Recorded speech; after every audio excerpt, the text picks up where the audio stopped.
Symphonic Distribution presents Next Up, a show about hip-hop culture, music, and art with DJ Sandman.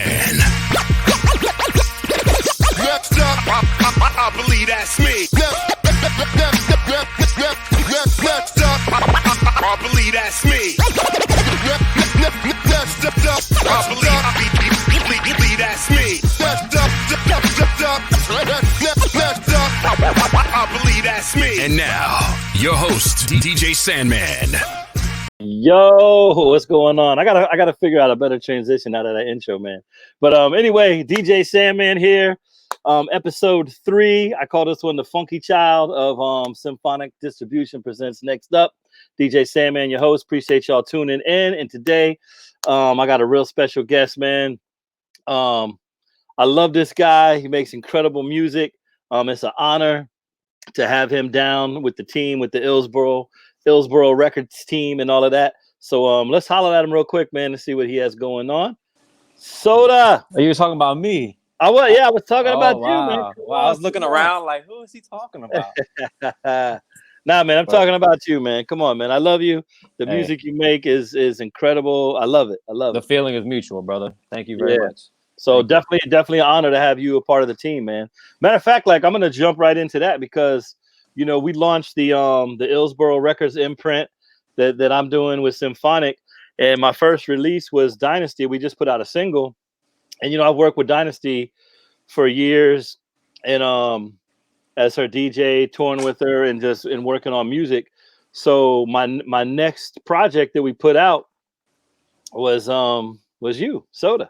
Right? Yeah, no. So we dropped the Dynasty single, and then the first album on Illsboro is that SOTA album, man. State of the Art Part 2. So, well, shout out to you. I've been watching you and Dynasty move, for the past few years, and right to see, it's easy as an artist to do your thing, you know what I mean. But when you find people that support and understand your music, it's good to align with those people. People that just aren't looking to make you what they want to be, but let you be you and support what you want to be. So right.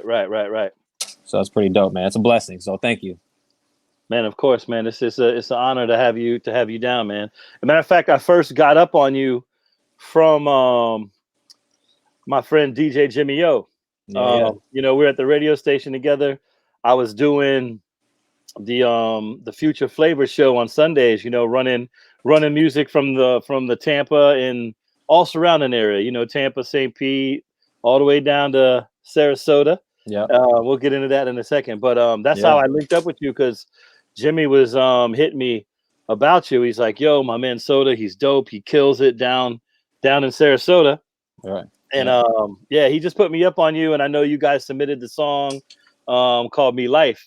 And it was dope, man. It had a little island feel to it. Yeah, and we started running that on the radio. Even before that, you had played Get By. That's true. I remember I was talking to Jimmy O, and to me, you were like the Wizard of Oz, like on the radio, like the guy, like behind the scenes that was making, pulling the strings, So right.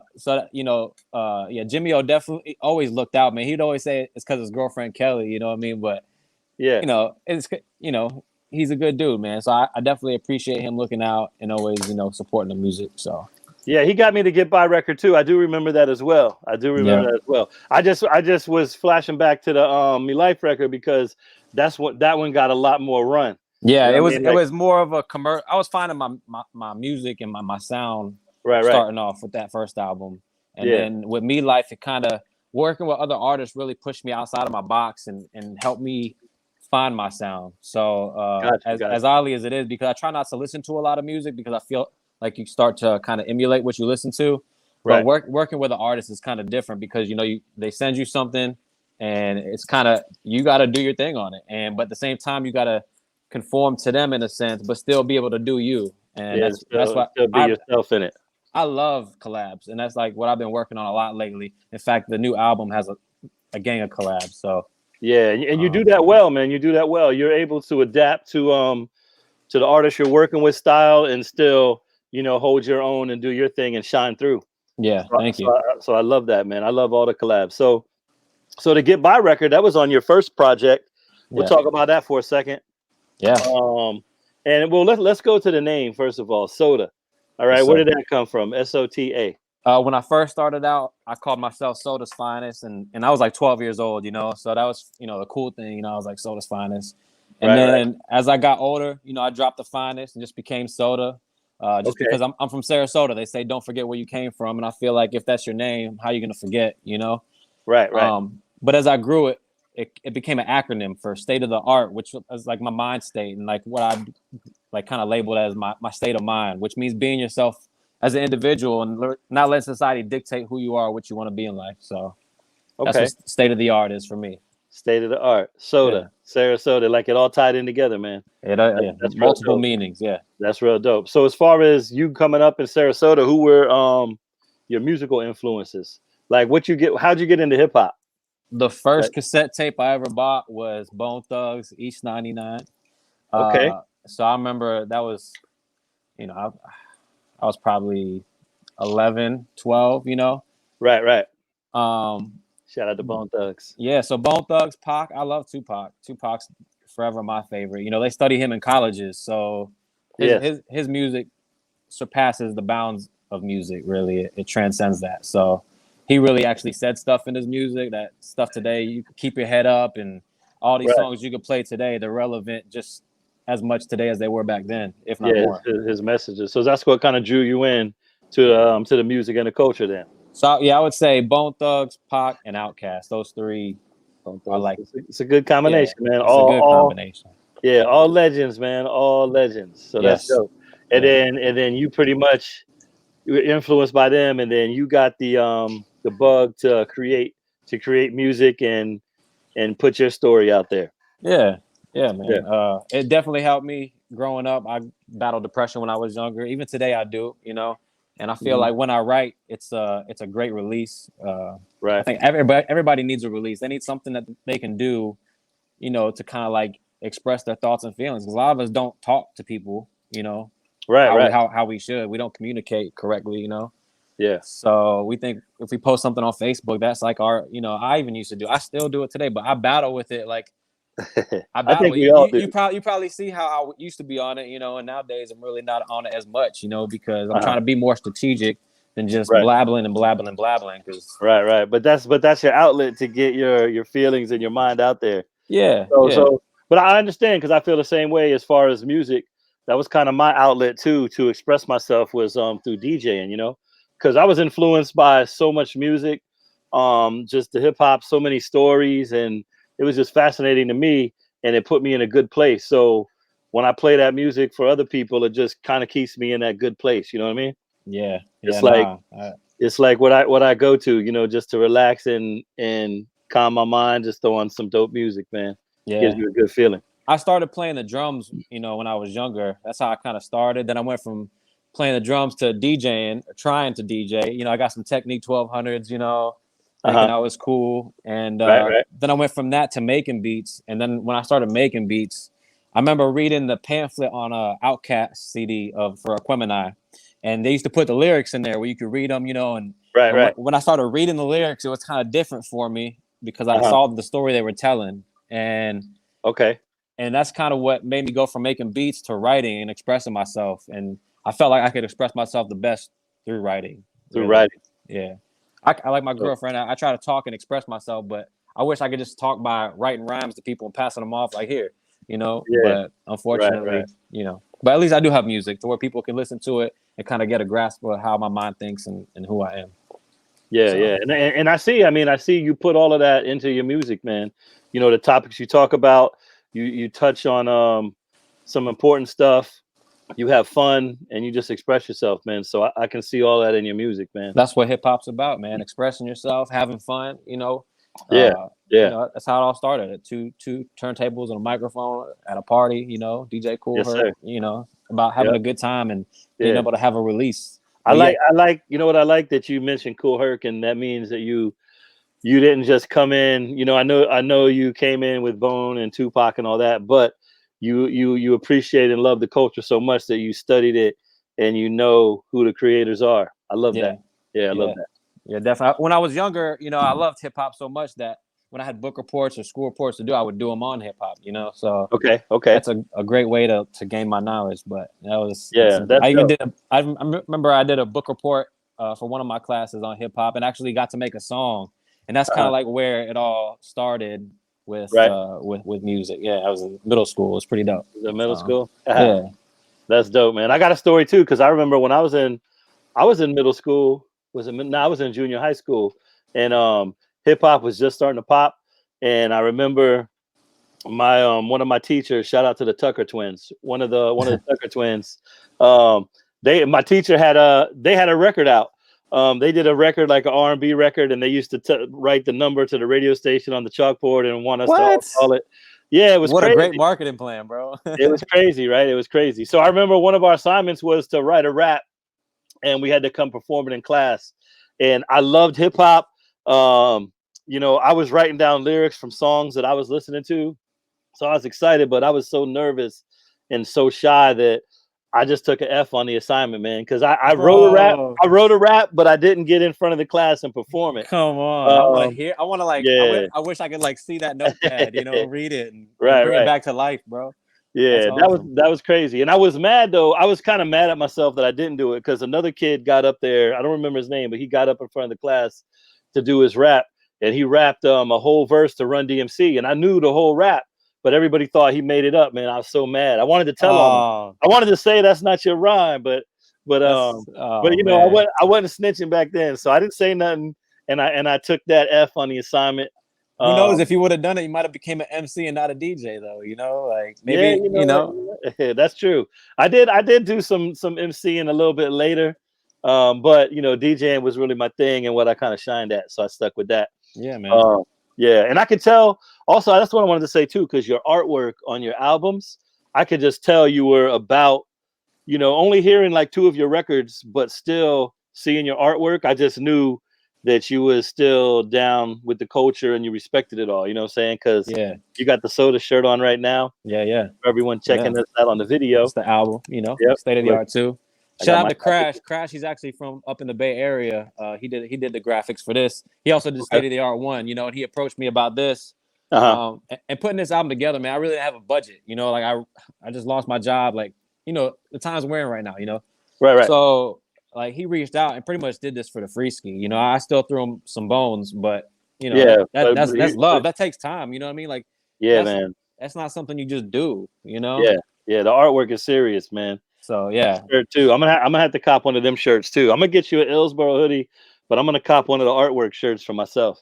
Yeah, no doubt, man. No doubt. I love that. I love that graffiti. Speaking about what we were talking about with making a class project. The class project I told you about, I actually recorded. I don't know if you remember Home Alone 2. They had the Talk Boy, and it was like you had the microphone sticking out. That's how we recorded it off the Talk Boy. My friend did the beat in the background, beatboxing, and I was, and we turned it in. I mean, we got an A, but it was like 6th grade, you know. Yeah. So it's little things like that. Like people always ask me what made me start rapping, and I remember first time I ever really tried to rap. There was a Jello cup on the table, and my friend Alex Hinkle, I can remember like yesterday. You know, it was probably the corniest rap about Jello ever. But he was like, yo, that's really good. You know, if he would have never told me that was good, I probably would have never done this. He gave you that confidence, man. Yeah, even though I was whack. So he gave you that confidence. See, that's what I needed. And when I was in junior high, because I didn't have that confidence to get in front of the class and do it. If I had someone saying, man, it's good, you can do it, I might have done it. But I took the F. But it's all good, man. Now we're here. Yeah. Everything happens for a reason. Yeah, definitely, man. And so you dropped the State of the Art Part 1, the first album. When did that come out? That was 2015. 2015? Okay. Yeah. Okay. Yeah. So it's been some time, you know, like it's hard being an artist, you know. I call myself, you know, a starving artist for a reason. In fact, my goal eventually is to have the Starving Artist Foundation, which will give artists grants and also give them some direction with music, you know, without having to sign them to a label and give them a deal. I'd rather give people knowledge. Like you could teach a man to fish, or you can catch fish for him. You know, it's better to teach a man to fish because then he can do it forever. You know. Right. And so that's the ultimate goal. But yeah, so State of the Art 1, came out, and it did really well. But unfortunately, I was younger and I didn't have good money management, and I thought the money was just going to keep coming in because I was selling CDs. You know, I was probably the first person in town to do like a real CD hip hop artist wise. If not, then you know someone can correct me. But investing in yourself, you know, is very tough to do when you don't see the results and like in the way you fail. You know, so to keep going, it's like I have the line. What you know about staying true to your dreams and still pressing on even when it ain't what it seems, you know? Mm-hmm. If only you really knew my struggle behind the scenes, then maybe you understand my music and what it means to me. You know, it's hard to really, you know, a lot of people could say they rap, but at the end of the day, do they grind, you know? And the grind is the hardest part. You know, anybody can rap. My grandmother can rap, you know, but right. What are you going to do there's a lot more it? to there's a lot more to just doing just laying it down and rapping. And it's really a testament to your faith and your belief in yourself, you know, how hard you push yourself. You know, if you didn't believe in yourself, you wouldn't invest much, right? But if you did, you would take every dollar you had and put it into something that you felt, you know, would become fruitful. So that's what I'm doing, you know. And someone once told me that overnight success takes 15 years. You see a lot of artists, you know, taking off. You think it's overnight just because you don't see their grind. But a lot of these people hustle forever. I think 2 Chainz was like almost 40 when he blew up, you know, really blew up. Right. That's true. He had some minimal success. Right. But as far as him coming out and finding himself and blowing up and getting popular with like, you know, all over the world, it took him a while. Yeah. A lot of artists are like that. And unless you're, you know, in their camp, you don't really see it. Unless you're close to them, you're not gonna see it. Even like you know, I don't know, even like old school artists, say like Digital Underground, like, you know, Shock G, he's from my area. And he was in Tampa for a while doing their thing, but it wasn't until he went to Oakland and he was like, I've heard him do some interviews and he was like kind of done with hip hop already when, you know, the Humpty Dance blew up, and then he was like already old and ready to stop. But that's what he found his success. And then it took off after there, you know, so you never know. You got to just keep on going, keep grinding. That grind is important. But as long as you got it in you, you know, like it feels good, because I've had a lot of failures and, you know, spent a lot of money and invested the money in myself and my dreams, and you don't really see anything right away. But I got that music and that's just passion that's inside me, so I keep doing it. Exactly. You know, it's not really important, the money. Exactly. The money part isn't as much important as the love for what I'm doing. Yeah, man. When people are always asking, you know, when's the new song coming out? When's the new music coming out? Or like, I can't go anywhere in this town without people asking about it. So it's kind of, I can't really escape it, you know, as long as I live here, you know? Yeah. But as even if they didn't do that, I would still have to write, because that's what I do, you know, like that's how I express myself. Like I said, it's not something that just stopped for me, you know, like I definitely don't write as much as I used to when I was a kid. I used to write every night, every day, you know. I turn in homework assignments with my lyrics on the back, you know, and teachers always yell at me, but I didn't care, you know, like I couldn't help it. So, that's dope, man. That's dope. So you got that in you. I love that, man. So let's fast forward to 2020, man. You dropped the first album a few years back, and now it's 2020. The pandemic hit, everything shut down, and you're still writing, still producing music, still grinding. Right. Yeah, like I had a few songs like already done, like Bailando and Me Life, you know, we already had, and I had Heaven Sent already in the bag. Okay. But then Santiago hit me up with Corona Flow, you know, and things like that have just been inspiring me. You know, it's not even my style to write it, but like when he sent me that track, I just felt like I had to eat it up, you know. So right.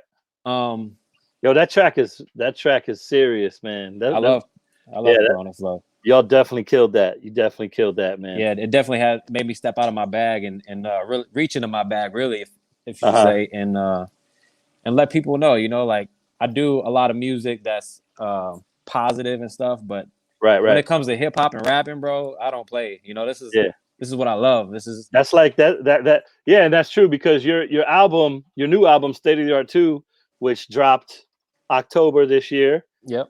You know, October 23rd, on Illsboro Records. It's real versatile. You have a lot of different flavors on there, right? Yep. But then you came with Corona Flow, the song we're talking about now. I'm actually featuring that on this episode of the podcast, so everyone's going to hear it. That's like just some grimy, like hip hop spitting lyrics. reminded me of some classic Mobb Deep records, man. Yeah, definitely. Man. Shout out to A.O. Santiago for that, because I know he produced it, and y'all both killed it. Yeah, we got the video for that coming too. You've seen it, so I'm definitely excited about that. I want everyone to see that video. The first single, "Make Room," off the album.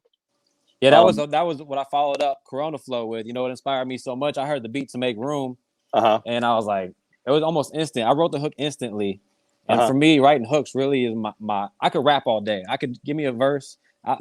Like you listen to Feel the Vibe. I think I did like 24 bar verse. You know, like I just like to rap. But when it comes to hooks and melodies, that's like my weak link. You know, but that song really spoke to me. And lately, my hooks have been getting stronger. It's crazy. I think when you take a break from something that you do so much, because my problem was I felt my music was getting very stagnant, and a lot of stuff I was saying because I did it so much sounded the same to me. You know, when I'm not thinking from like a consumer's perspective, because I don't make music for the consumer, like per se. You know, if they can find something off of it that they can love and use, that's cool. But like I said, I use it really for like a personal diary. So just write how I feel and what I think, you know. That's why I don't really have a lot of club records and stuff like that. Like I'm not really like a club guy. Okay. And I like my music to say something. That's just my thing. I don't know. You definitely got a lot of positive music on there. I love the fact that, I mean, I know you say you don't have club records, but you do have records for everybody. You have the hard spitting hip hop. You have the peace and love. You know, where you're spreading positivity. One of my favorite records on the album too, man, is gonna be Cool Guy. I'm just letting you know right now, because that record has so much flavor to it. It's just like, I don't know, it's just a good feeling, man. It's a good feeling record. Yeah. ADP came at me with that, and that was the same thing. It kind of just spoke to me. And actually I came up with the hook idea because I just thought about I'm cool like that. I'm cool like from way back, you know. I was like, it just went, and it kind of like, yep, that's the back. Check it out. So that record is amazing, man. I love that record. I'm gonna actually start pushing that out to a bunch of DJs, just letting you know. It's kind of letting them know. Thank you. It's kind of letting people know, like, I'm redefining cool for me, you know, like I just feel like cool, the definition for cool these days is something totally different, you know. Like, we didn't mention money at all. We didn't mention cars. You know, like, it's not about that to be cool. You be yourself as being cool. So yeah, very true, man. Very true. Yeah, so that's what I stress that to people when they ask me about, you know, the record, and I'm like, there's a lot of different flavors on it, and a lot of people that I know that weren't up on you, they love the album, man. People that, you know, I've gotten tremendous feedback on the project. Thank you. You know, they're like, yo, SOTA is nice. Like, where'd you find SOTA? Where'd you find him? You know, Sarasota. He's down in Sarasota chilling on the beach somewhere, man. You know? Yeah. Yeah, but that's all. One day. Right? One day we'll all get there. Yeah. It's only like a 20-minute drive though. I know you're not too far. Oh no, it's like a 5-minute walk. You know? Oh, you 5? Okay. So you pretty much close to the beach. Yeah, you're closer to me. You're already closer to me, man. Yeah. That's what's up. And then you were talking about the grind, man, because the album came out October. Illsboro Records, State of the Art 2. Right. You know, I got to keep plugging it too. I got to keep plugging it as well. Hit them with it. It's everywhere. It's everywhere right now. Spotify, Tidal, Amazon, wherever you can stream music. You also got hard copies. We got hard copies. Working on getting the vinyls. That's been a while because of COVID. They're just set back on getting vinyls out. Working on getting vinyls and USBs. I got USBs too. So. Okay. And then let me tell them where they can grab it at. SOTAmerch.com. SOTAmerch.com. That's SOTA merch.com. And stream it, man. Streaming is the best way for us, really, you know. But if you do support the album, every dollar does go back into the grind, and it helps keep things going. You know, it's kind of what we'll put the album together with people supporting, buying merch, you know, my shirts and stuff. That's how it kind of all came about. Because I made a post with my old shirt on it with my first logo for my first album. And people were like, where can I get that? And when's the new music coming? So that's what kind of put the light bulb in my head to, you know, put something together. And so I sold about 120 shirts, you know, raised some money, put the album together. And that's where we're at right now, man. Trying to push it, release the Make Room video in 2021 in January. Okay. And then followed by Corona Flow, and then probably do Cool Guys, and I think Something Outside will probably be the follow up after that. But we're gonna take our time, like that's the thing I've learned. We always want to rush with things, but the best thing to do is take your time and do it correctly. Yeah, let it grow, and because you as an artist, you're like, I got to get this out, but you just give the people a little bit here and there, and let them grow with it, and everything is gonna be cool, man. Yeah. But you definitely got to do a video for the Cool Guy, man. I like that option. Yeah, too. that'll be a fun one too. You'll love Make Room, man. That Make Room video is so funny, bro. You seen it? Yeah. I saw the clip, the Make Room video, man. I can't wait for everyone to see that as well. You got a little comedy in there. It's cool and fun, and it's a great record, man. Yeah. And I know you were talking about streaming is the best way to get it, but if people do want hard copies or merch, sotamerch.com. Yeah. But I gotta shout you out because your grind is so heavy, man, and you definitely have a lot of people supporting you in your city and outside of your city as well. Like your music's grown, it's taken off. A lot of it is thanks to you, man. Like aligning with you. People are like, why did you, like, no offense, but people are like, why did you sign with Sandman? Like, what can this guy offer you? Like, it's not about really what somebody can offer you. It's more about, I feel like I said, you respect what I do and you support it, and you've been doing it for so long, man. Like like I said, your Rolodex goes back, you've met so many people. And I feel like with that combined with, I love the back end of music too. So I think with us working together, we can really make some stuff happen, bro. So. Yeah, definitely, man. Definitely. Yeah. And I was talking about thank you for that too. I appreciate it. Yeah. And I was going to say, you're well over, you're like out the box. You're well over 100,000 streams already, and it just grows and grows every day. I wanted to congratulate you on that success. Thank you, with this project. And I know we're jumping into 2021. This project's still brand new. There's lots of music on there, lots of different flavors for everybody. Got some videos coming out the top of the year. So I'm not going to ask you about new music or the next project yet, because this one's got to marinate. I'm working on it. I'm working on it. But I know you're writing. It is in the works. It is in the works. I already know you're writing. I'm doing beat selection and trying to figure things out, but it's gonna be more like State of the Art 2 was kind of like, here's something for the people, give them something, give them options, and the next one's really gonna be a lot more personal. I feel more along the vibe with like Let You Down and Make Room and stuff like that. It's gonna be more my style, more less features, more me, know. So, but we're gonna try to make some good features. I'll tell you that. We're trying to make some good features. So yeah. I'll try to help you with that too, man. Yeah, we're gonna make that happen. So. But right now we're definitely trying to work on this and push this. I'm pushing this for a year at least. I'm gonna push it heavy, and we're gonna keep it going. Yeah. So we actually got a show today in Bradenton, weather permitting. But I think we're gonna do it inside too if it does happen like that. So that's what's up. That's dope, man. I wish I could be down there. Yeah. Nice. But yeah. So I'm gonna go ahead and wrap it up. We got to jump into some more music here on. Sounds good.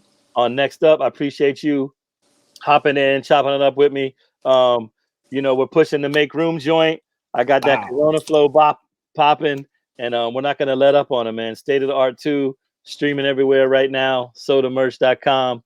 Any shout outs, anything you want to say to the people before we jump off? Shout out to every artist on here. It's cool to meet people that will put effort into it. Like A.O. Santiago, he also did the video too, Right. So, and I remember we did a show together one time, and he made shirts for the show. Like when you see artists go out of their way to do things to give it an extra little bit, it really means a lot, So like all these artists are grinding heavy. So check them all out. Everyone from ADP to Nat Keza, Youngin, Lean One, Alyssa White, Gino Mays. All these guys are so dope, So Job Movement on here. Oh, shout out to Job Movement. Yeah, the features on the album are all beautiful, man. They all sound good. You guys meshed real well. Like, man. A lot of good. You have a lot of good artists on there with you. That help make the project what it is. Well, I reached out to like everybody in the city really and said, get me something by this time and we can make it work. And some people reached out, some people didn't. But to those who did take the opportunity, I appreciate them doing that and allowing me to use them for my album. So right. It's definitely a blessing. So shout out to everybody on this album. Shout out to EJ Porter with Drummer Boy Entertainment. He's the producer. He's been producing me since I was like 16. and definitely knows what he's doing. So hit up Drummer Boy Entertainment, Illsboro Records, you know. So just thank you to everybody. Jimmy O, like you said earlier. Shout out Jimmy O. Yeah, everybody has been helping me along the way, from Job Movement to the band. I had an EPOD band for a while, so everybody helped me with that. And anyone who, even those who doubt me, thank you, because those people motivate me just as much, you know. So thank you to everybody, good or bad, and all in between, you know.